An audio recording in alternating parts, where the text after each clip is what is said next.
Acción. Así que, bueno, buenas noches, hermanos. Vamos a orar hoy día por las peticiones que se han estado dando en estas semanas. Uno era por la salud de la hermana Yari, otro era por las células en todo Lima, otro era por los hermanos que no han podido venir, ¿no? Por tema de distancia, trabajo y también porque tienen que cuidarse, ¿no? Porque la mayoría son mujeres y es muy tarde para llegar a casa. También otras peticiones está Jaime Rojas, Gary, Jessica, ¿no? Que también no puede venir por trabajo. Más que todo hay que regresar, ¿no? Orar por eso. Sí, entonces empezamos a orar. ¿Quién orar? ¿Alguien que pueda orar por esto? Al poner esto delante de Dios.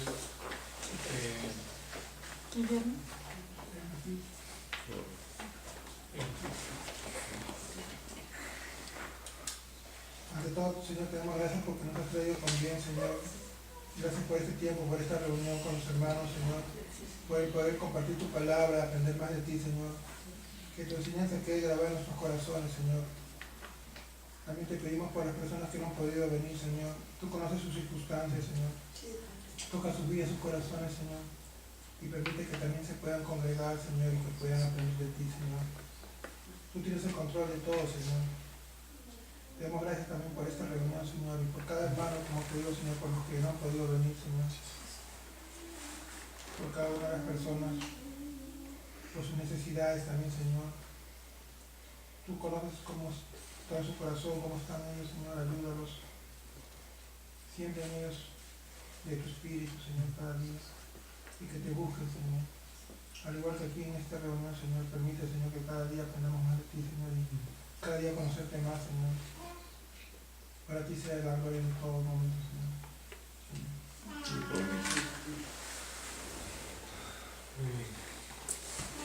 En esta semana, ¿quiénes han leído la tarea? ¿Cuáles eran los capítulos que se tienen que leer? ¿Quién ha leído la tarea? Jueces 4 y 5, ¿verdad? ¿Ah? Las 5 de la Más larguita.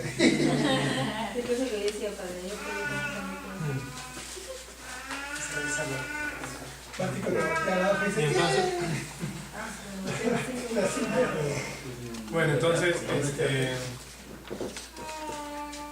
bueno, quiero, básicamente para lo que vamos a ver ahora, es que el capítulo 4 y el capítulo 5 son dos capítulos que se pueden ver de forma paralela. Uno es el capítulo 4, es la parte como es que narra la historia, y el capítulo 5 es como una forma poética, es un cántico de lo mismo que ha sucedido en el capítulo 4. Ya, vamos a ir leyendo parte por parte. Quiero que todos tienen algo para subrayar, lapicero, ¿sí? Para que ya en las copias creo que ya lo tienen subrayado. ¿Ah? Como hubo un error en la impresión, se va a quedar. Sí. La columna 1 es el capítulo 4 y la columna 2 es el capítulo 5. Sí, o sea, la columna del lado de aquí, Izquierdo. del lado izquierdo, donde dice Jueces 4, todo lo que vamos a ver es Jueces capítulo 4. Y la otra columna es Jueces capítulo 5. Todo. ¿Algún JPT? Sí, porque no entendí lo que Sí. Lo que pasa es que se corrió. Esa no veo.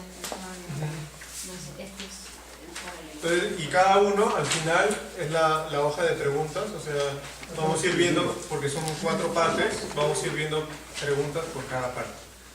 Entonces, vamos a ir leyendo de forma paralela, no vamos a ver, sí. Sí, perdón, Patri, este lado acá es 4 y acá atrás igual. Sí, igualito todo. Este lado es continuación de 5. Ajá. Todo lo que es izquierda, los ojos. Sí, ¿entendieron, no? O sea, es todo esto de aquí, Y acá es igual. igual aquí, capítulo 4, y todo esto es capítulo 5. Aprende de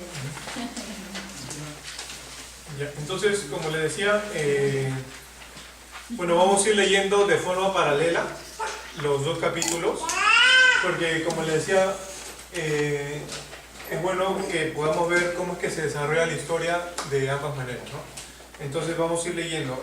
Como el primero son 3 versículos nomás, a ver, hermano, si tú puedes empezar después el capítulo 4, del 1 al 3, por favor. Después de la muerte de Ahab, los hijos de Israel volvieron a hacer lo malo ante los ojos de Jehová. Y Jehová los vendió en manos de Jabín, rey de Canaán, el cual reinó en Azor. Y el capitán de su ejército se llamaba Sisara, el cual habitaba en Aroset Goim. Entonces los hijos de Israel clamaron a Jehová, porque aquel tenía 900 carros cerrados y había oprimido con crueldad a los hijos de Israel por 20 años. Ya, muy bien. Entonces, aquí antes de entrar al paralelo, ¿qué es lo que vemos? ¿Qué vemos aquí? ¿Qué vemos en estos primeros 3 versículos? Volvieron a hacer lo malo. ¿Quiénes? Los hijos Los hijos de Israel. ¿Qué más vemos?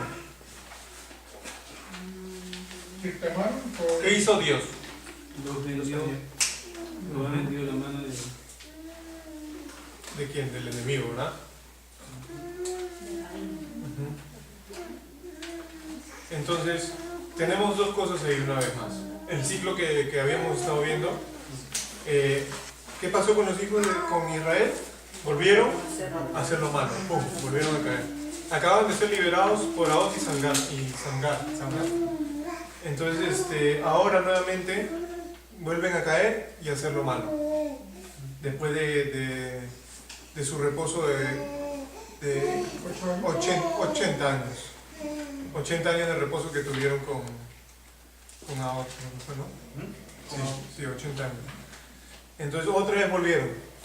Ahí hay como cerca de 3 generaciones que volvieron, se perdieron, volvieron a hacer lo malo, etcétera, etcétera. Después tenemos que Dios, ¿qué hizo?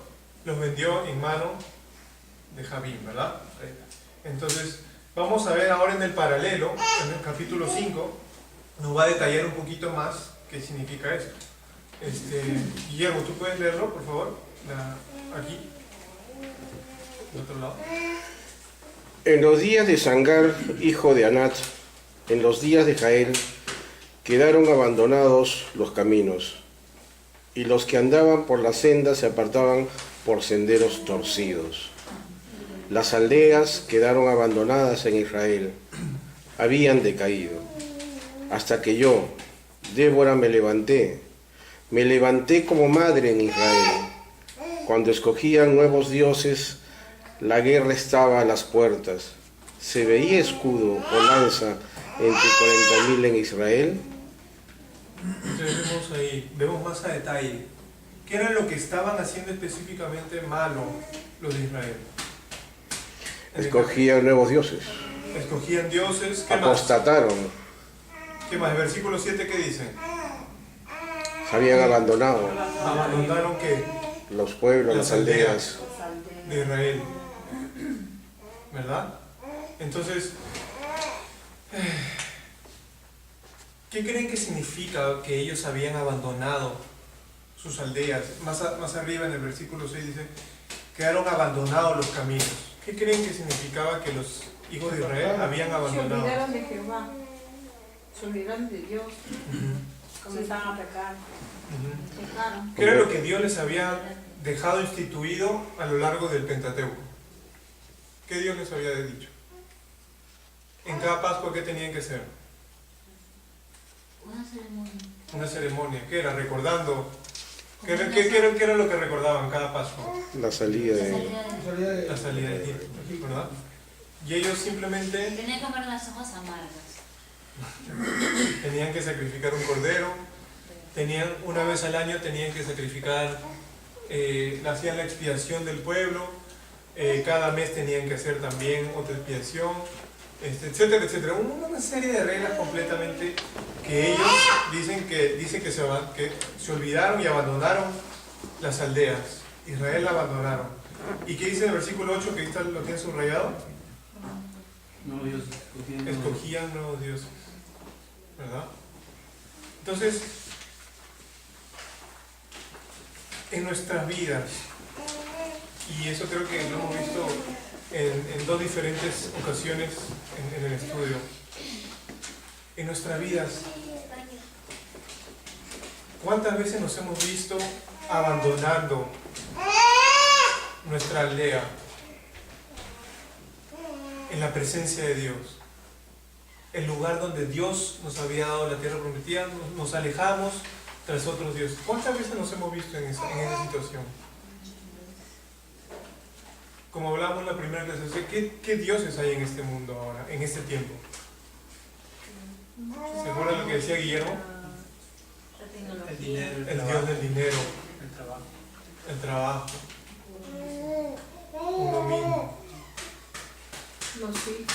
los hijos, la tecnología, Cualquier cosa podría ser. exacto. Cualquier cosa que... Las estrellas de cine también toman como ídolos. ser la fama, La fama. fama, ser como ellos, el estilo de vida, El estatus. el estatus, Una vida cómoda también. El ministerio. el ministerio, ay, La alabanza. la alabanza, los músicos. los músicos. De verdad, cada cosa, porque ¿qué es lo que dice Jesús? O sea, ¿dónde está lo malo? ¿De dónde nace lo malo? ¿De lo de afuera? Del corazón del hombre, de adentro, ¿verdad? Entonces, nosotros siempre, si no rendimos esto a Dios, vamos a vernos en esa situación de abandonar nuestra aldea, de abandonarnos y de comenzar a buscar otros dioses, y esa es nuestra lucha constante, porque al final, como decía, uno mismo siempre busca su beneficio, siempre uno está buscando su beneficio. Y yo recuerdo una prédica ya hace un tiempo atrás, donde se decía, de verdad,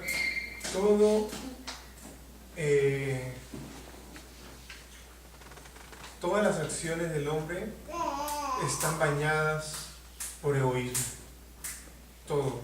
O sea, de verdad que es difícil realmente poner y pesar en nuestro corazón y no ver que aunque sea hay una pizca de egocentrismo en lo que hacemos. Y yo cuando escuché eso, de verdad yo me puse a pensar un poco en mí mismo y comencé a hablar. Y de verdad, hubieron varias situaciones en las que parecía que realmente era como algo piadoso, pero lo estaba haciendo por un fin para mí, ¿no? Entonces, siempre sutil cada una de estas cosas, ¿no? Siempre sutil, pero para no desviarnos mucho, es recordar que lo que nuevamente esa espiral de Israel es lo primero que notamos en estos versículos. Nuevamente, hicieron lo malo, abandonaron sus aldeas, escogieron y fueron tras otros dioses, y nuestro corazón es exactamente igual, es exactamente igual, engañoso, perverso, no ha cambiado en nada. Se dice cuando escogían nuevos dioses, pero siempre van a salir dioses nuevos que van a estar tratando de sacarte de lo que es del camino. Exacto. Pero la lucha no es estática, ¿no? Muchos que ya están luchando contra un ídolo, ya pueden creer de que ya están bien, y cuando creen que ya están bien, ya han caído de nuevo, sino que no se dan cuenta. Entonces vamos a ver cómo es que Dios va manejando esta situación ahora en esta nueva etapa. Ahora vamos a leer la parte 2 del capítulo 4, que es hasta el versículo 14 nomás, solo que ahí nomás otra vez se corrió la parte 3. A ver, le toca a este hermano. Del versículo 4 hasta el 7. Gobernaba en aquel tiempo a Israel una mujer, Débora, profetisa, mujer de Lapidot, y acostumbraba sentarse bajo la palmera de Débora entre Ramat y Betel, en el monte de Efraín. Y los hijos de Israel subían a ella a juicio. Y ella envió a llamar a Barak, hijo de Abinoam, de Sedes de Neftalí, y dijo: ¿No te ha mandado Jehová, Dios de Israel, diciendo: Ve, junta a tu gente en el monte de Tabor, y toma contigo 10,000 hombres de la tribu de Neftalí y de la tribu de Zabulón? Y yo atraeré hacia ti el arroyo de Sison a Sísara, capitán del ejército de Jabín, con sus carros y su ejército, y lo entregaré en tus manos. Iván, espérame. Sí. ¿Puedes leer ahora el capítulo 5, del 7 hasta el 9? Las aldeas quedaron abandonadas en Israel. Habían decaído. Hasta el 11, perdón. Hasta que yo, Débora, me levanté. Me levanté como madre en Israel. Cuando escogían nuevos dioses, la guerra estaba a las puertas. ¿Se veía escudo o lanza entre 40,000 en Israel? Mi corazón es para vosotros, jefes de Israel, para los que voluntariamente os resisteis entre el pueblo. Loa a Jehová. Vosotros, los que cabalgabais en asnas blancas, los que presidís en juicio, y vosotros los que viajáis al norte, lejos del ruido de los arqueros en los abrevaderos, allí repetirán los triunfos de Jehová, los triunfos de sus aldeas en Israel. Entonces marchará hacia las puertas el pueblo de Jehová.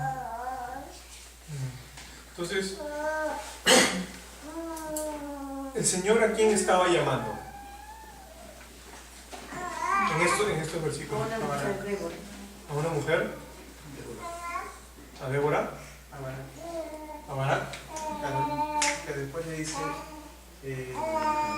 ¿no te ha mandado Jehová, Dios de Israel, diciendo: Ve, junta a tu gente en el monte Tabor, y toma contigo 10,000 hombres de la tribu de Neftalí y de la tribu de Zabulón, y yo atraeré hacia ti al arroyo de Sison a Sísara, capitán del ejército de Jabín, con sus carros y su ejército, y lo entregaré en tus manos? Entonces llama a Barak, ¿no? Por medio de Débora. ¿De acuerdo todo? ¿O alguien todavía cree que llama a Débora? No, dice acá en los 6, y ella envió a llamar a Barak.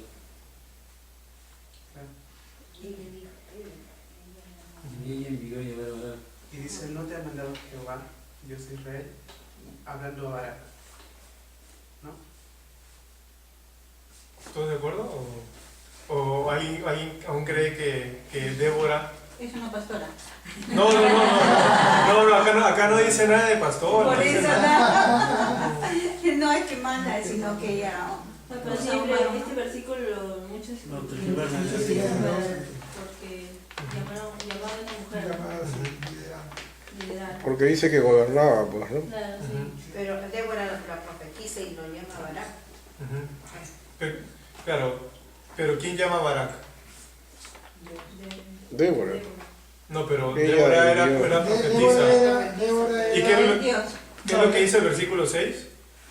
Aquí dice Ella llamaba a Barak. Ella envió llamar Y le dijo: hijo de... No te ha mandado Jehová. Dios Jehová es el que lo mandó llamar por intermedio de Débora. Exacto, porque Débora ¿era qué? Profetiza. Una profetisa, ¿verdad? Ella es la que interpretaba lo que Jehová decía. Ajá, exacto.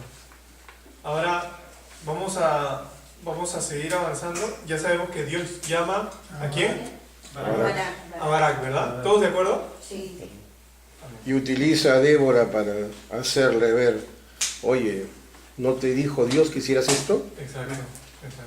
Entonces ahora vamos a seguir viendo y veamos cuál es la actitud de Barak. Luis.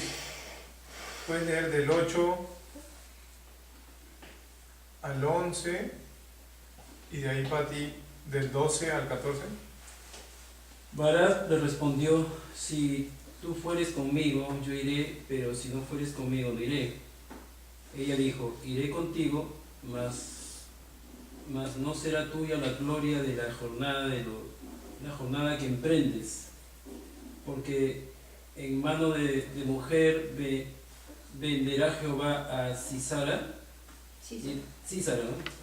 Y levantándose Débora fue con Barak a Cedes, y juntó Barak a Zabulón y Nectalí en Cedes, y subió con 10,000 hombres a su mando, y Débora subió con él. Y Heber Ceneo, de los hijos de Jobab, suegro de Moisés, se había apartado de los ceneos y había plantado sus tiendas en el valle de Saanaim, que está junto a Cedes. ¿Sí? Vinieron pues a Sisara, ¿no? Las nuevas de que Barak, hijo de Abinoam, había subido al monte de Tabor, y reunió Sisara todos sus carros, 900 carros herrados, con todo el pueblo que con él estaba, desde Jarose Goín hasta el arroyo de Sison. Entonces Débora dijo a Barak: levántate, porque este es el día en que Jehová ha entregado a Sisara en tus manos.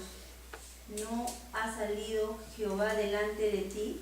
Y Barak descendió del monte de Tabor, y 10,000 hombres en pos de él.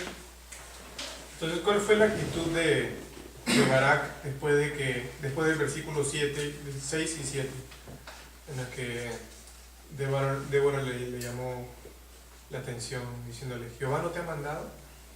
¿Cuál fue la actitud de Barak? ¿Cómo él reaccionó? Un poco temoroso. Con temor. ¿Con temor? Si fueres conmigo. Si fueres conmigo. Si fueres conmigo, O sea, estaba inseguro, se sentía inseguro. Condicionando. Tenía Miedo. ¿Qué más? ¿Quién da más?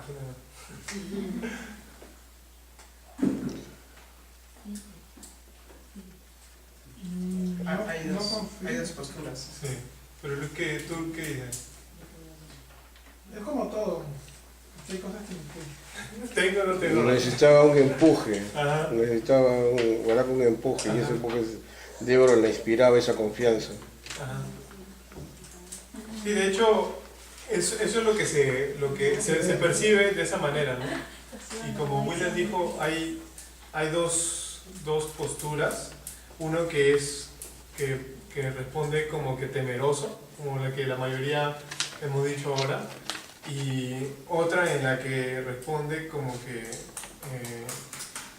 ¿cuál era? Condicionado. En que él en realidad está poniendo humildad en sus hechos. Sí, exacto. Está buscando la compañía de alguien que ha sido también llamada por Dios, ¿no? A gobernar. Hay esas dos posturas. Lo que sí sabemos, o sea, es que Barak definitivamente estaba, por poner un término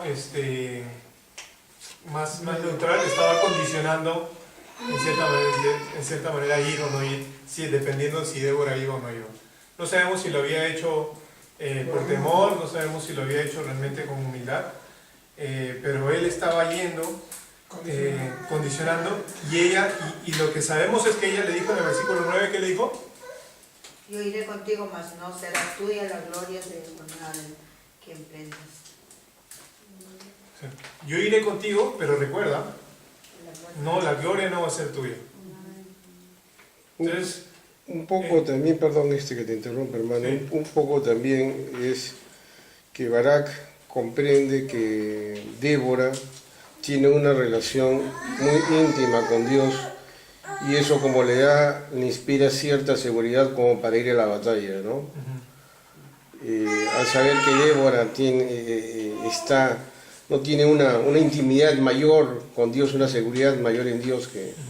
Yo también soy de ese sentir, digamos. Sí. Yo lo veo como que para él ella era su amuleto. Como ella estaba, como estaba pegada con Dios, él digo, es muy dominicano.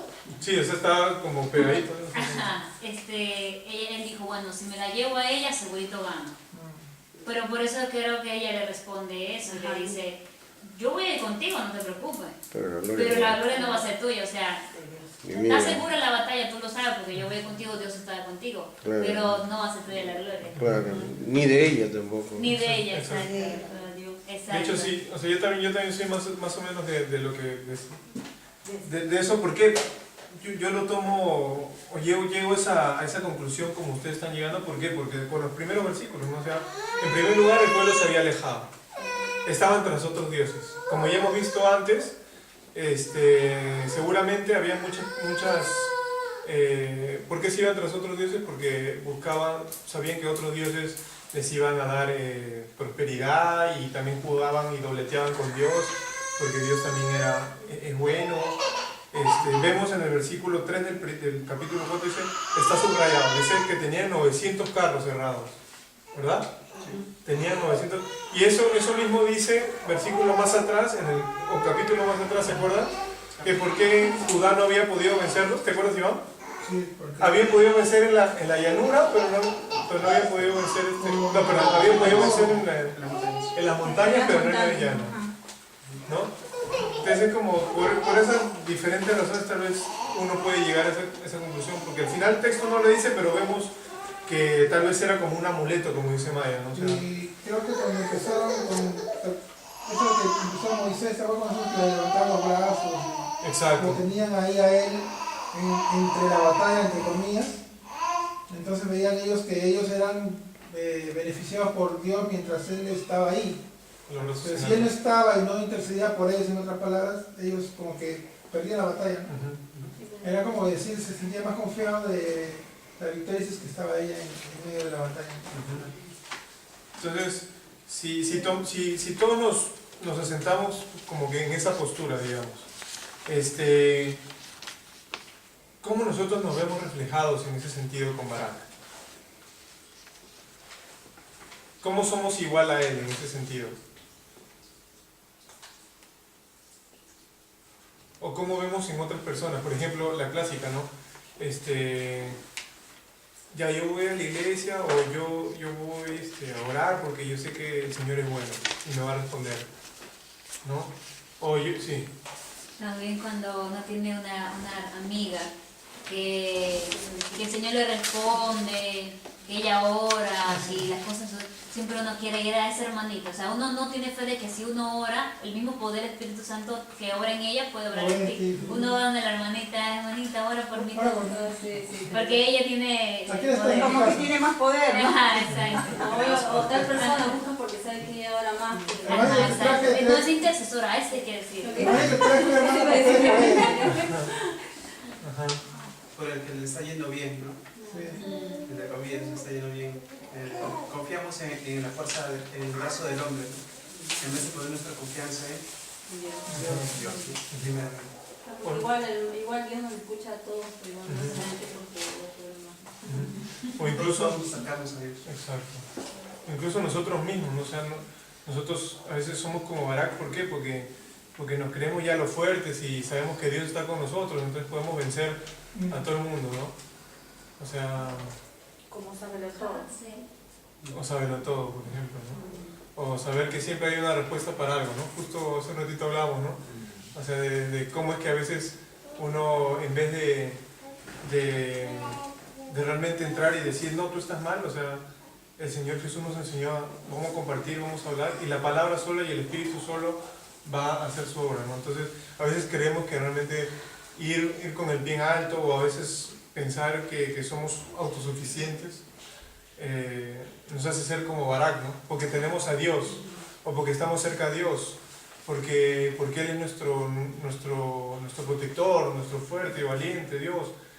Podemos hacerlo todo, en ese sentido. Estamos con nuestro chaleco. Exacto, o sea, como utilizarlo al final como un amuleto, ¿no?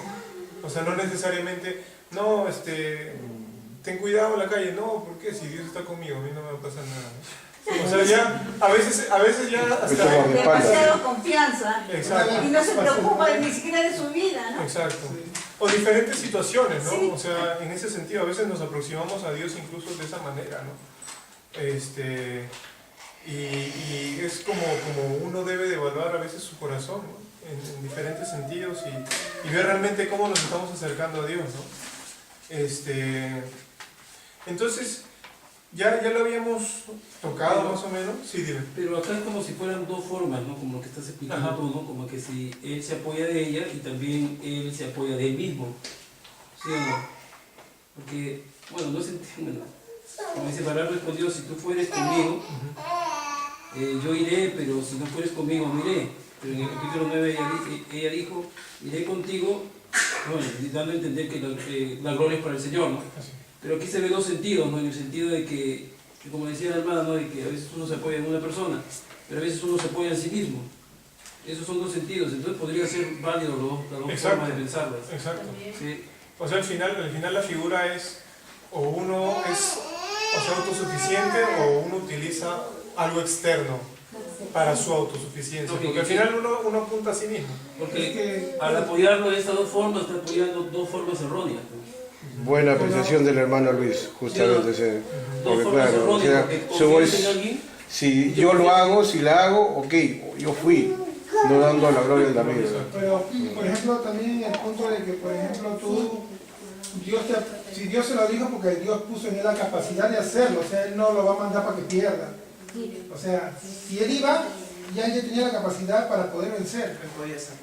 Pero él no se la creía. Entonces, en ese sentido, por ejemplo, tú entrenas a alguien para que gane y tú le marcas el tiempo. Tú sabes que va a ganar porque tú ves su tiempo personal, sabes cuál es su récord personal.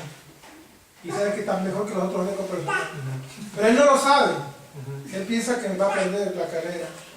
Entonces, si tú vas conmigo, yo voy y participo y gano. O participo, no sé si voy a ganar, pero voy a participar. Es lo que yo he visto porque yo hacía antes deporte y eso es lo que pasaba. Tú ponías la confianza en tu entrenador, pero si tu entrenador se enferma y si no va, tú no vas. Y no es así. Entonces, si tú tienes ya la capacidad y Dios ha puesto en ti eso, de hecho que tienes confianza en él, que la batalla sí la vas a ganar. Y eso lo vamos a ir viendo. Pero eso es porque también, me imagino que Dios ha puesto en él el poder vencer, o sea, él no iba a perder. Se repite lo que dices, ¿no? Con Judá. Con Judá y con los pueblos alimentarios. Igual. Se repite la figura. Sí, se está repitiendo, eso es lo que estaba viendo yo, o sea. Sí, coincido contigo. Por lo mismo cuando levantó Moisés los brazos y todo, o sea, él lo vio y imagino que todos fueron a la batalla con más ganas.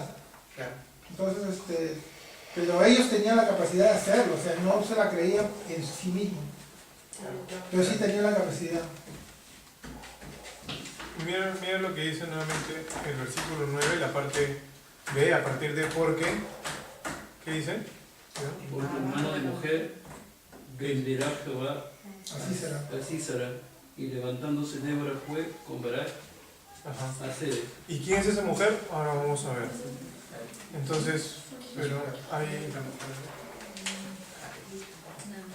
¿Sabes qué pasa? Que la mayoría de congregaciones, bueno, voy a meter este punto, ¿no? La mayoría de congregaciones cristianas carismáticas, no es carismáticas que se tratan, carismáticas toman a Débora como si ella fuera la victoriosa en esta área.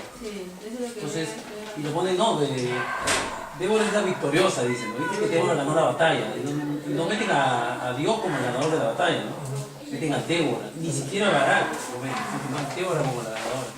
Y eso creo que son las carismáticas.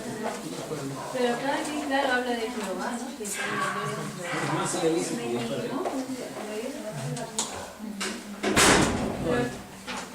Acá, perdón, cuando dice en mano de mujer Jehová entregará.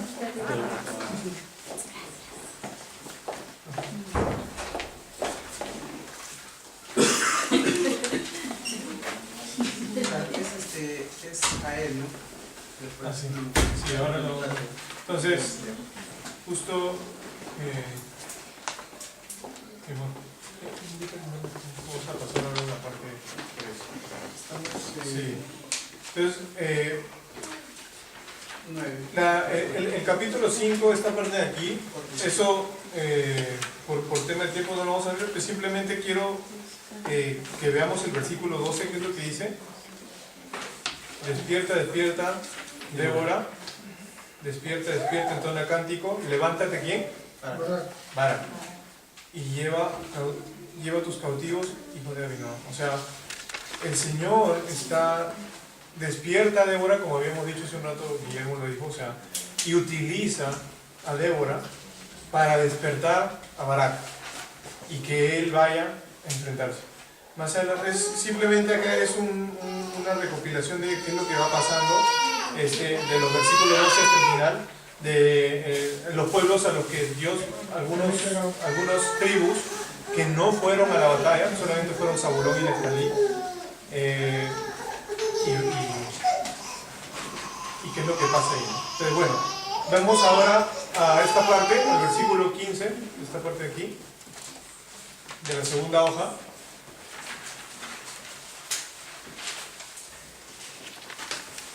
Entonces, aquí, Linda, del versículo 15 al 18, de ahí, disculpe, ¿cuál es tu nombre?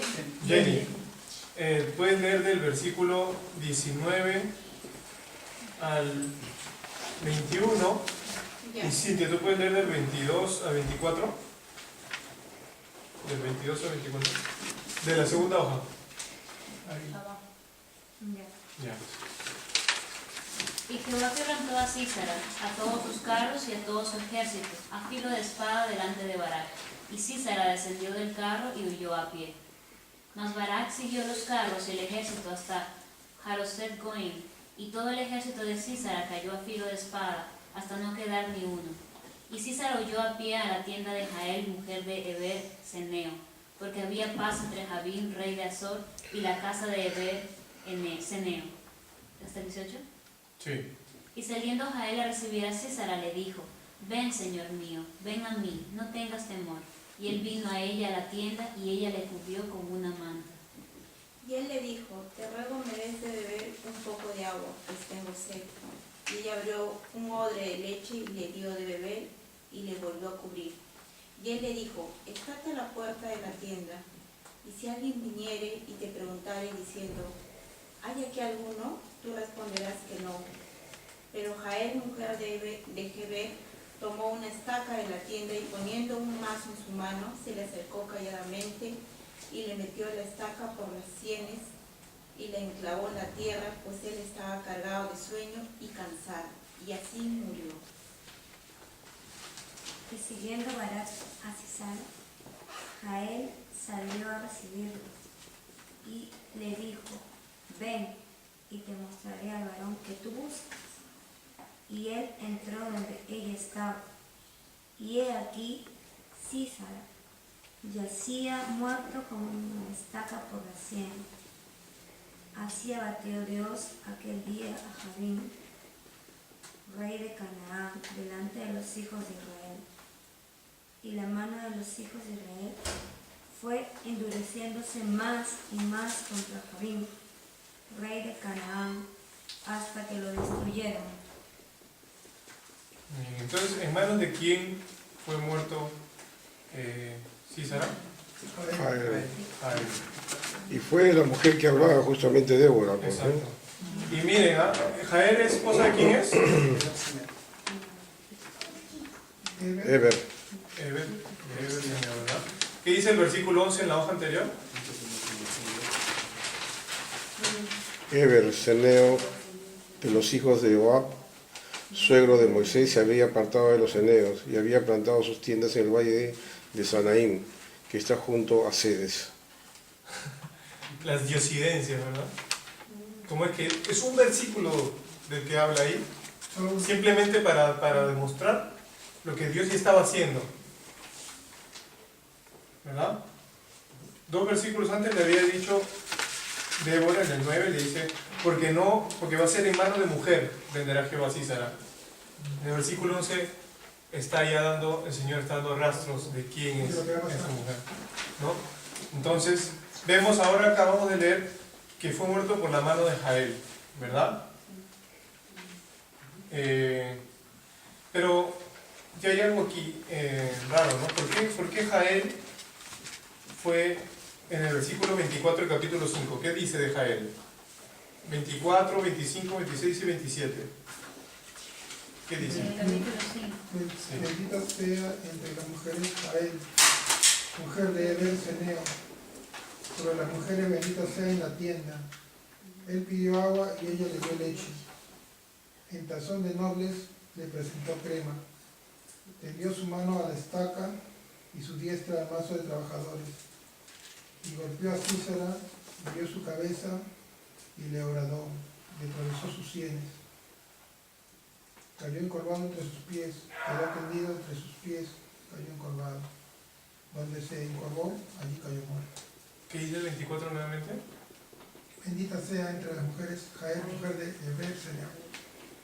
Son contadas con las manos las mujeres de las que se habla así en la Biblia, ¿no? Claro. ¿De quién más se habla así? ¿Recuerdan la más conocida de la que se habla así? María. De María, ¿verdad? Bendita sea. ¿Y por qué Jael es bendita? Aquí, ¿por qué se la menciona y se deja, o sea, se le pone como un sello de su nombre y se la deja como en la historia, o sea, lo que tenemos en la Biblia? Porque fue utilizada por el Señor, pues no para ese propósito, ¿no? El Señor la utilizó para un propósito específico, de eliminar a ese enemigo. Y Jael no era israelita. Jael era... De los que se habían apartado. No, era de otra tribu, era de otro pueblo. Pero los propósitos del Señor pues abarcan, Parece que se había apartado. Así es. utiliza todos los medios disponibles. Era Ceneitas. Y vamos a la profecía de Débora, ¿no? De que va justamente al punto de que será entregada por como el Señor ya claro, lo que al había. final fue palabra de Dios, ¿no? Claro. Entonces, por ejemplo, ¿qué es lo que dice el versículo 15? Las primeras palabras. Y No, Jehová quebrantó a Císara, y a todos sus carros y a todo su ejército a filo de espada delante de Barak, y Císara descendió del carro y huyó a pie. Entonces, ¿quién ganó? ¿Quién fue el que destruyó? Jehová. Jehová. No se menciona, dice, a filo de espada delante de Barak. Dios lo destruyó delante de Barak. ¿Y qué es lo que dice el versículo 23? Así abatió Dios a aquel día a Javí, rey de Canaán, delante de los hijos de Israel. ¿Quién abatió? Dios. Dios. ¿Barak se lleva la gloria? No. Jael tampoco. Jael tampoco. Jael es bendita por lo que podemos deducir, como decía Guillermo, porque fue utilizada por el Señor. Entonces, ¿quién fue el verdadero vencedor? Dios, ¿verdad? Dios fue el verdadero vencedor. Y eso es al final lo maravilloso en ese sentido, es de que habíamos dicho, ¿no? Cómo es que a veces nosotros estamos en ese mismo ciclo, a veces. O sea, tenemos nuestros sub y bajas, a veces estamos bien, a veces estamos mal, a veces estamos en el tope con el Señor, a veces hay momentos en los que declinamos y no estamos tan metidos con el Señor, en los que a veces nos cuesta orar, a veces es difícil las situaciones en la vida, otros dioses comienzan a tomar posesión en nuestra tierra, ¿no? Nuestro corazón se va inclinando tras ellos. Y a veces eso mismo, como decíamos, uno de los dioses más grandes es nosotros mismos. Es una lucha diaria. Exacto. Y nosotros mismos a veces vamos con todo y somos como Barak, como hablábamos hace un momento, y que nos levantamos y decimos, no, nosotros sí podemos vencer, o dependemos de otra persona, ¿no? Pero ¿cómo es que nosotros realmente nos acercamos? Creemos que Dios es nuestro amuleto, creemos que Dios siempre está ahí, pero no queremos obedecer, no queremos hacer bien las cosas, no queremos buscar el rostro del Padre. Entonces, estamos en esa situación y nos vamos igual así como inflados el pecho, ¿no? ¿Y qué es lo que hace el Señor? ¿Cuál fue el propósito de Débora? Para lo que el Señor la llamó, o para lo que vemos aquí. ¿Cuál fue el propósito de Débora? Pero ¿cuál fue? O sea, ¿qué es lo que vemos que hizo Débora aquí? En todo lo que hemos leído. Llevar una instrucción al Señor. ¿A quién? A llevar el mensaje del Señor para que... ¿A quién? A Barak para que si lo ponemos en llano, podemos decir que le metió su par de cachetadas a Barak, ¿verdad? Claro. Y Barak era como un representante del pueblo. Lo cuadró. Exacto. Le tiró su par de cachetadas al pueblo a través, o sea, no, a Dios, o sea, Dios a través de Débora, su par de cachetadas. ¿Y qué fue? Entonces Barak vemos cómo es que tal vez él se levantó y dijo, bueno, vamos a vencer. Y reaccionó bien, sí, aparentemente, pero en ningún momento él se lleva la gloria, sino al contrario, Dios levanta y había preparado a otra persona. ¿Y qué pasó con esta persona? Una mujer que no era del pueblo, que viene, miente, rompe una ley oriental en ese momento, porque en ese momento alguien que entra a tu tienda, tú lo tienes que servir bien, tú lo tienes que atender bien, tú lo tienes que cuidar, hospedar. Sin embargo, ella hizo todo lo contrario, lo asesinó, le atravesó una estaca, ¿no? Bueno, pero le dio leche, ¿eh? Lo atendió Pero le dio leche, no le dio agua. Sí, o sea, lo atendió bien. O sea, pero o sea, le mintió, claro. porque al final él le dijo que no le diga nada a nadie. Y sin embargo, no es que no solamente no le dijo nada, sino a lo atravesó por la cabeza. Sí, pues una muerte de vampiro tuvo el pobre hombre. ¿No? Y de verdad que, ¿cuántas veces en nuestras vidas tenemos esas situaciones, por ejemplo, en las que nosotros vamos como bien campantes, orgullosos? Ya, el Señor me ha dicho, y yo tengo la palabra del Señor y tengo sus promesas, y yo sé que bueno, vamos... El Señor está soy más que vencedora. Y el Señor está por mí. No, y a veces incluso así nos enfrentamos al pecado. Y a veces así nos enfrentamos al pecado y decimos, ya, yo sí puedo. Eso es arrogancia. ¿Y qué es lo que hace el Señor? No hay humildad. ¿Y qué es lo que hace el Señor? Pone en primer lugar, pone varias Déboras que nos... Hey, vuelve el Señor, ¿qué está pasando contigo? Ven. Y pone al final, y si vamos y por ejemplo seguimos con esa actitud, va a poner, ¿qué va a poner? Va a poner a una Jael, que vamos a ver, y creo que todos nosotros en nuestra vida como creyentes lo hemos visto, cómo es que Dios realmente, nosotros hemos querido hacerlo por nuestra propia cuenta, y al final vemos que fue totalmente diferente, que se resolvió de una manera en la que nosotros no pudimos haberlo hecho, en la que solamente esto era mano divina, o sea, que se nos presentaron diferentes cosas, nosotros tratamos de hacerlo nuestra fuerza, quisimos resolver un problema, no pudimos, y el Señor lo hizo, ¿no? El Señor se levantó por nosotros. ¿Cuántas veces nosotros nos olvidamos de ese vencedor? O sea, cuando tú dices que Dios nos levanta Déboras, por ejemplo, yo puedo decir un testimonio muy breve sobre eso, de una Débora que el Señor levantó en mi vida, porque las Déboras también te hacen recordar que la gloria es de Dios, no tuya, y de nadie más, y te apuntan nuevamente a Cristo. Tú tienes a una Débora, por ejemplo, muchas veces tu amigo yo, ¿no? Cuando a veces en una situación no sabes qué hacer, el Señor te apunta a Cristo.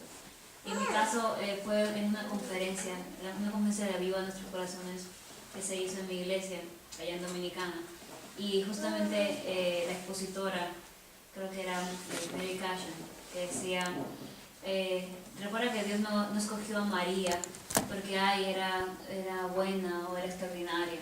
Él la escogió porque simplemente en su gracia le quiso escoger para un propósito que Él tenía para Él ser glorificado.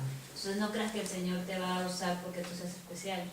Y eso a mí me tocó el corazón, porque justo yo estaba batallando en mi vida espiritual, porque yo tenía la necesidad de que el Señor dijera, ay Maya, qué buena sierva eres, qué orgulloso me siento de ti. Y yo no me había dado cuenta, pero pero realmente eso era lo que había en mi corazón. Yo quería que el Señor me aplaudiera, y dijera, wow, Maya, qué bien lo estás haciendo. Yo tenía esa necesidad, de verdad, o sea, y no me había dado cuenta. Y cuando me doy cuenta en esa conferencia, el Señor me confirma, sí, eso es tu pecado, ¿no? Tú no estás haciéndolo, entendiendo de que yo te he dado los talentos, de que yo soy el que es glorificado. Yo no tengo por qué aplaudirte a ti, para que tú me estés sirviendo. Y eso fue como una Débora, ¿no? Que me apuntó nuevamente que la gloria es de Dios. Es algo muy interesante, ¿no? Que, bueno, que algunos dicen que el pecado más difícil de ver es el orgullo, ¿no? Muchos pueden pensar de que están haciendo bien las cosas, incluso que se merecen el aplauso de Dios, ¿no? Por las cosas buenas que están haciendo.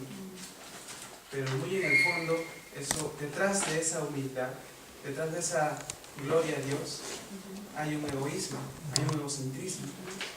Nosotros no nos debemos de quedar en esta parte del camino y decir que hemos hecho bien las cosas, sino cada vez que digamos esto, ¿no? Estoy haciendo bien las cosas, Dios, muéstrame si en realidad lo estoy haciendo para mi gloria, muéstrame si en realidad lo estoy haciendo para mi provecho, y si es así, perdóname, porque solo tenemos a favor de Cristo y Él nos va a humillar y nuevamente tenemos que, ¿no?, levantarnos en Cristo. Pero también yo veo a veces como que Dios permite así como ahora te permite que tú hagas estas cosas para que Él después vea en tus caídas o en tus cosas que vas pasando, vea que tú no puedes lograrlo solo, ¿no? Que es Dios quien se glorifica, ¿no? Yo te voy a contar una cosa que me pasó hace muchos años atrás. Bueno, yo pensaba que Dios solamente a mí me usaba para usar sanidad. Mi hermana es testigo de ello.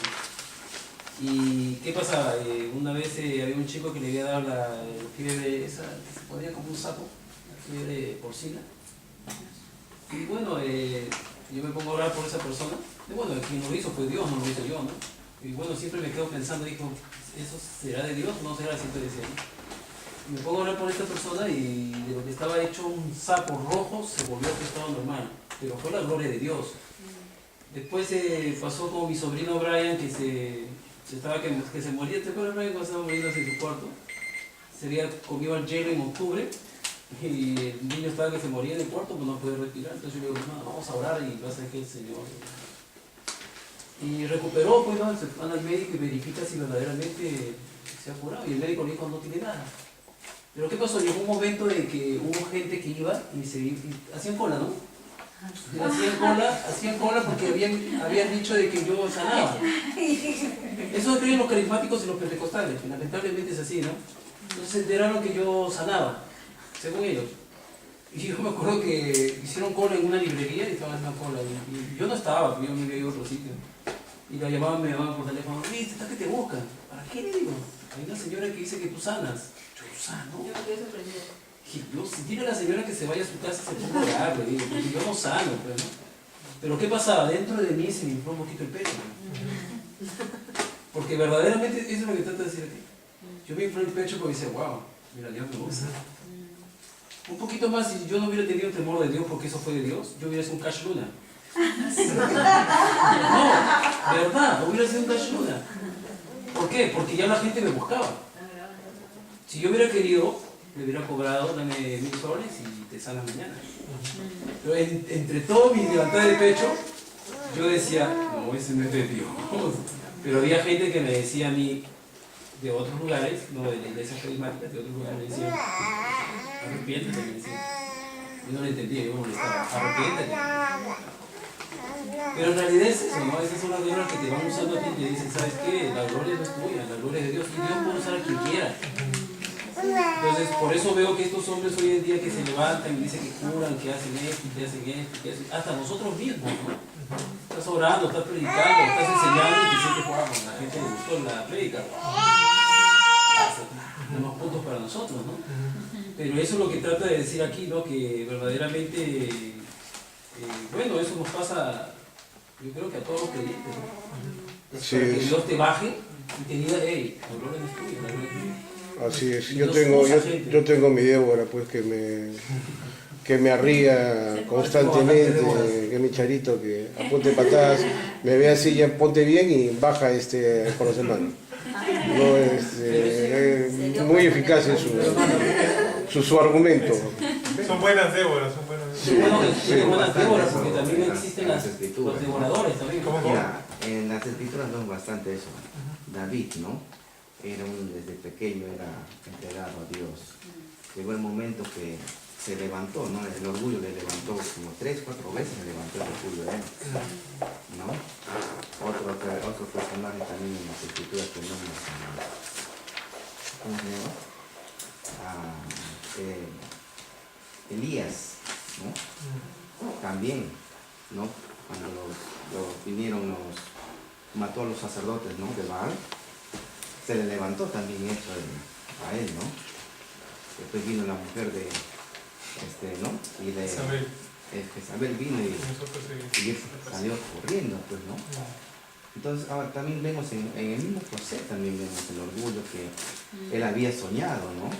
Las 2 visiones, que sus hermanos se inclinaban hacia él, y él también sentía el de contarle a sus hermanos, sabiendo que la primera vez sus hermanos, sus padres se amargaron, también les cuento otra vez. Pero como vemos que Dios tenía un plan para ellos, Dios les llevó a la humillación a ellos, para usarlos más adelante como debe de ser. El mismo Moisés también fue igual, ¿no? A los 40 años Moisés se levanta, pensando que todo el pueblo le va a seguir a él. Total, no, tuvo que huir porque no era el tiempo de Dios. O sea, Dios quiere utilizar a las personas, pero con humildad. Y eso a veces que nosotros no entendemos. El problema de nosotros, como nosotros, es que somos cristianos. Y a todas partes, porque yo soy cristiano, ¿no? Siempre esa palabrita está en nosotros, ¿no? Porque yo soy cristiano, me va bien. Porque yo ofrendo, me va bien. Por eso Dios me bendice. ¿Se dan cuenta? Entonces esas cositas es lo que nos aparta del Señor. Y tenemos que darnos cuenta nosotros. Son pequeños detalles. Exactamente. Nosotros, por ejemplo, ¿no? Nos cuidamos, miren, nos cuidamos de cometer algún acto, ¿no? Indecoroso que es a la vista de las personas. Pero no cuidamos algo que está en nosotros, que es el orgullo. ¿Se dan cuenta? Si vemos, el orgullo es el pecado más grande que hay. ¿Por qué lo digo así? Porque Satanás, ¿no? Por orgullo fue botado del cielo. ¿Se dan cuenta? Ahora, después, todos los pecados, mayormente, ¿qué dice la palabra de Dios? ¿No? El ¿qué fue con Satanás? Quiso ser igual que Dios. Y el orgullo es eso, querer ser igual que Dios. ¿Por qué cayó Adán? Porque quería ser como Dios. A veces nosotros también queremos ser como Dios. Manejar nuestra vida. Exactamente. ¿Te dan cuenta? Entonces ahí es nuestra caída. Eso es lo que es muy importante con respecto a lo que es el significado de la bancarrota espiritual. Hay muchas personas que ven a las obras buenas como puntos o como un check en una lista de actividades cristianas. Y si a él acumula, por ejemplo, 100 puntos, va a graduarse de la gracia y va a poder ser como Dios. Pero no lo ve así, sino va a poder ser un hermano cristiano humilde. Y detrás de esa humildad hay orgullo. Entonces nosotros fácilmente podemos caer en esto.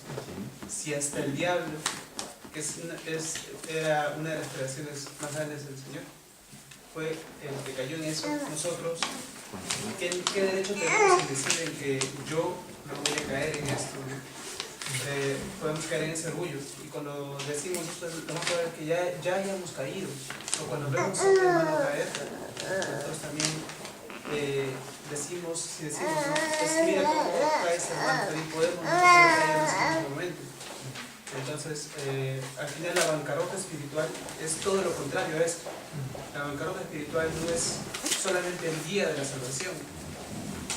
Hay muchos que escuchan el Evangelio un día, se convierten y después ya no quieren escuchar el Evangelio porque ya se lo saben.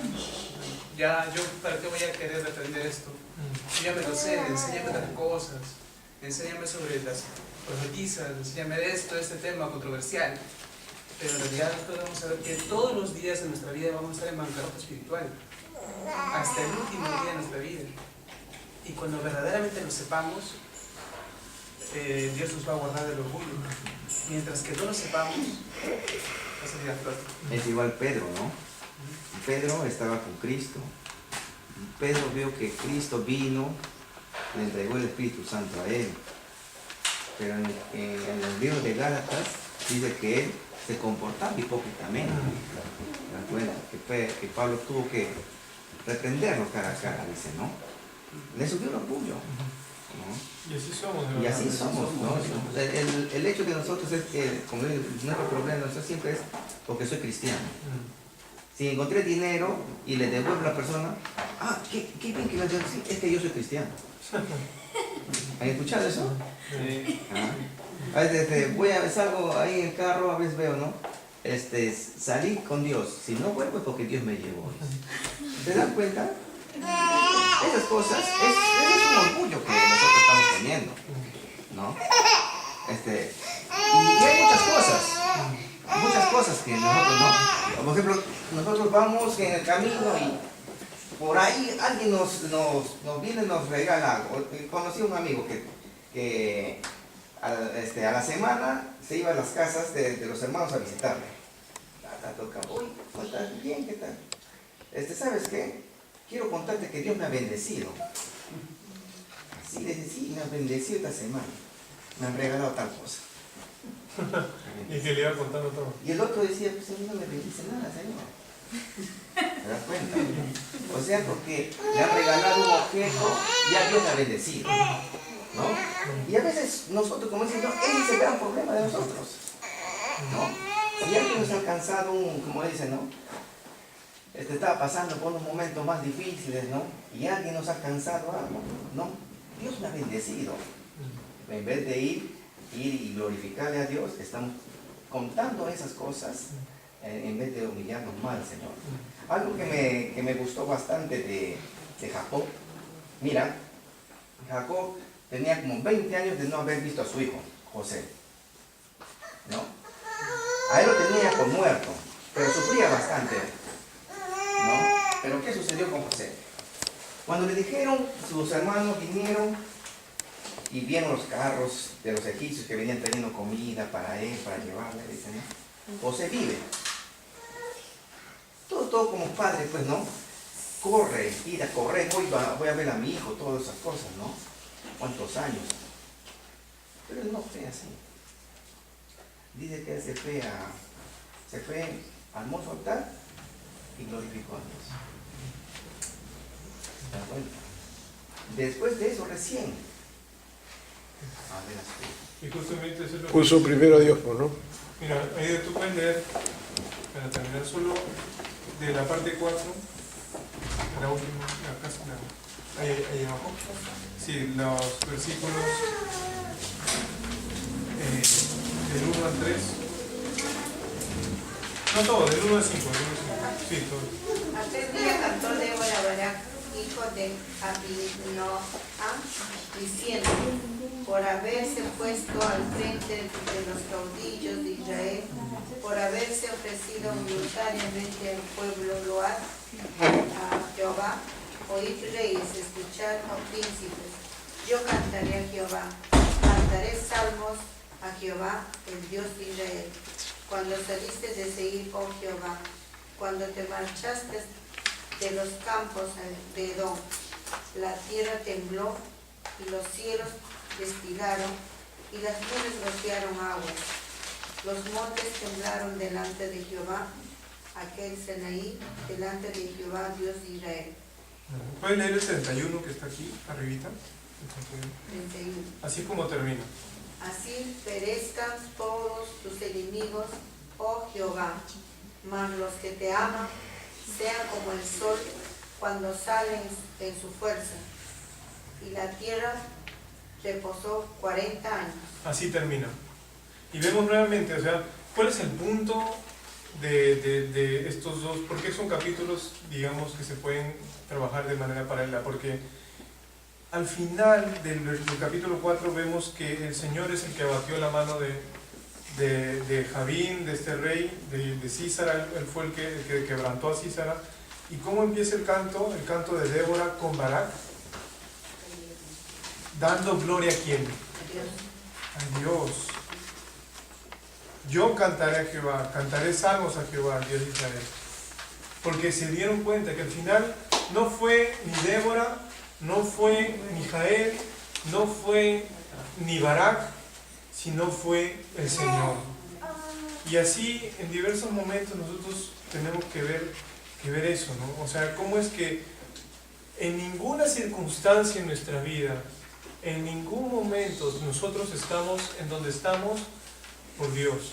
Hasta incluso cosas tan sutiles que nos pueden llevar a comenzar a crear orgullo, como decir, por ejemplo, yo me acerco a la palabra, y eso fue algo que a mí me confrontó justamente mientras yo hacía este estudio en la semana, que un hermano decía, de verdad nosotros nos acercamos muchas veces a la palabra de Dios, con todas estas herramientas que tenemos, con todas estas formas de estudiarla y todo, y sin embargo no clamamos en primer lugar al Maestro por excelencia que tenemos dentro, el Espíritu Santo.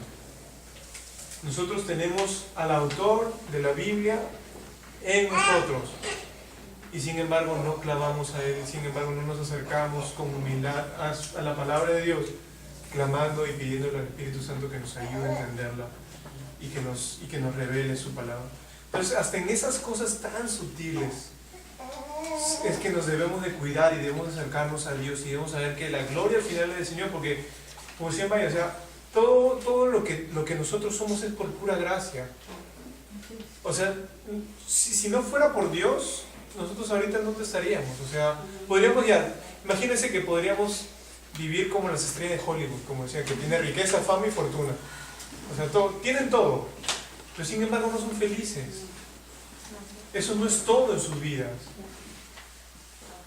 Pero, o como otras personas que viven apartados, alejados como los monjes, pero que aún ellos tienen que buscar en sí mismos para buscar felicidad y paz. Pero nosotros lo podemos buscar en el Señor. Y nuevamente, o sea, ¿qué es lo que dice? En la última página yo he puesto unos cuantos versículos. Y nuevamente el Señor en mí retumbaba esta palabra, ¿no? ¿Qué es lo que dice Pablo? Esto lo voy a leer yo. 2 Corintios 12, del 7 al 12. Yo creo que todos al menos hemos escuchado de estos versículos. Dice, y para que la grandeza de las revelaciones no me exaltasen desmedidamente, me fue dado un aguijón en mi carne, un mensajero de Satanás que me abofetee, para que no me enaltezca de sobremanera, una Débora, una Jael, que en todo momento me hagan recordar que no soy yo el que se lleva la gloria, que no soy yo el que se va a exaltar. Respecto a lo cual 3 veces he rogado al Señor que me lo quite, dice Pablo. O sea, ¿cuántas veces nosotros, Señor, por favor, ya no trabajes esto en mi vida, ya basta, o sea, ya no quiero escuchar a esta persona que da el dedo y diciéndome en qué estoy mal o qué es lo que tengo que hacer, etcétera, etcétera, ¿no? Y dice, ¿o por qué a mí? ¿Por qué a mí? ¿O por qué a mí? Y dice el versículo 9, y me ha dicho, bástate mi gracia, porque mi poder se perfecciona en la debilidad. Por tanto, de buena gana, dice Pablo, me gloriaré más bien en mis debilidades, para que repose sobre mí el poder de Cristo. Por lo cual, por amor a Cristo, me gozo en las debilidades, en afrentas, en necesidades, en persecuciones, en angustias, porque cuando soy débil, entonces soy fuerte.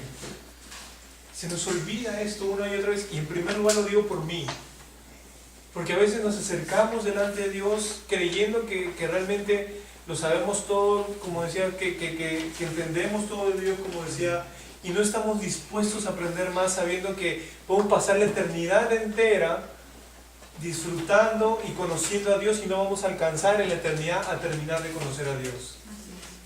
De verdad, y ver a Pablo diciendo esto, el gran Pablo, el que tuvo revelaciones, o sea, el que dice que fue llevado al tercer cielo, el que se le apareció a Jesucristo mismo, el que tuvo el privilegio de estar con Pedro y con todos los apóstoles, en que tuvo el privilegio de ser enseñado por Gamaliel, uno de los mejores maestros y fariseos de la época.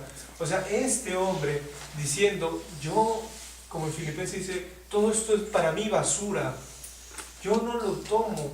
Y acá lo vemos en Corintios diciendo, esto, yo prefiero ser débil y prefiero gozarme en mi debilidad, en quién soy yo, porque verdaderamente yo soy un hombre que no vale nada, sino que la gracia de Dios está sobre mí, que la gracia de Dios es a través de Cristo en mi vida.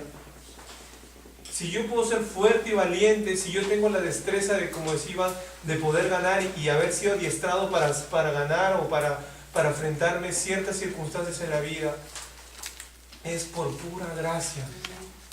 No hay nada en nosotros, absolutamente nada, de lo que nos podamos gloriar. No hay nada, no son las misiones las que nos llevan, no son, como decía Maya, el ministerio el que nos llena, no es ser buenas madres, no es ser buenos padres, no es ser buenos empleados, no ser buenos jefes, no es absolutamente nada de eso lo que nos llena, sino solamente la gracia del Señor, que Él nos salvó, que fue Cristo el que clavó la estaca en la cabeza de la serpiente, en esa cruz, para darnos vida, para mostrarnos que nosotros éramos débiles, que fue Cristo el que se levantó por nosotros y nos dijo, ¡hey, despierta! Aquí estoy, cree en mí, vive.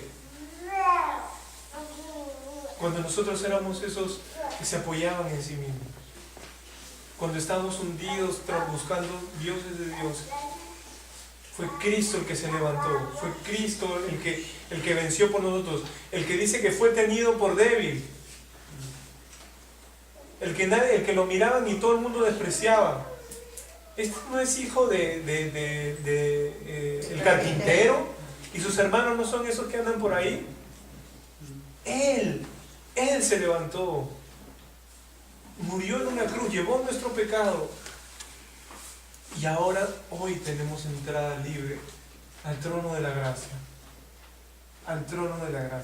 y podemos disfrutar de su presencia y venir con humildad en todo momento, reconociendo que somos débiles. Finalmente, como dice Pablo, y de donde se extrae una frase que mucho me gusta a mí: la debilidad es el camino, no es lo que nosotros podamos ser, lo que nosotros podamos demostrarle al Señor. Nosotros no somos nada, nosotros no tenemos nada que demostrar al Señor. Más bien el Señor tiene todo por demostrarnos a nosotros. Y de verdad que si algo nos podemos llevar en esta noche es que el Señor Jesucristo es el que se levantó por nosotros. Nuestra vida no vale en sí misma, no vale nada, sino que Cristo es nuestro tesoro, Cristo es nuestra perla de gran precio. Él es nuestro todo. Y en momentos débiles, en momentos difíciles, en momentos en donde vemos que nos estamos apartando tras otro Dios y estamos dejando nuestra aldea de comunión con Dios, vamos a recordar nuevamente quién fue el que clavó esa estaca en la cabeza de la serpiente, quién fue el que destruyó a la muerte y al pecado, y que podamos realmente venir otra vez confiando en su poder, confiando en su fuerza, confiando en su gracia, confiando en su misericordia, confiando en su obra, para poder estar donde estamos. Nosotros no somos nada, y que el Señor hoy se lleve la gloria, en la reunión se lleve la gloria en nuestras vidas, en cada aspecto de nuestras vidas, en cada minuto, en cada sentido. Y así sea, ¿verdad? Que si algo nos podemos llevar esta noche es eso. No somos nada, somos débiles, y el Señor Jesucristo es el que se levanta por nosotros, el que se lleva la gloria, es el único merecedor de la gloria. ¿Quién quiere cerrar para orar? O digo, orar cerrando.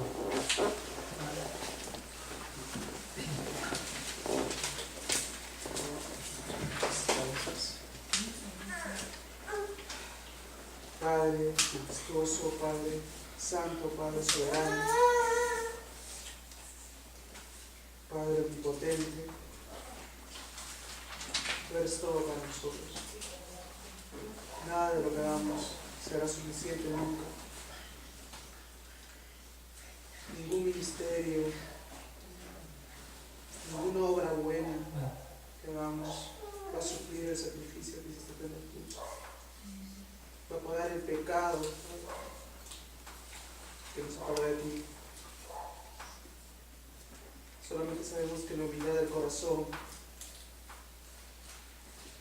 está en acercarse a ti.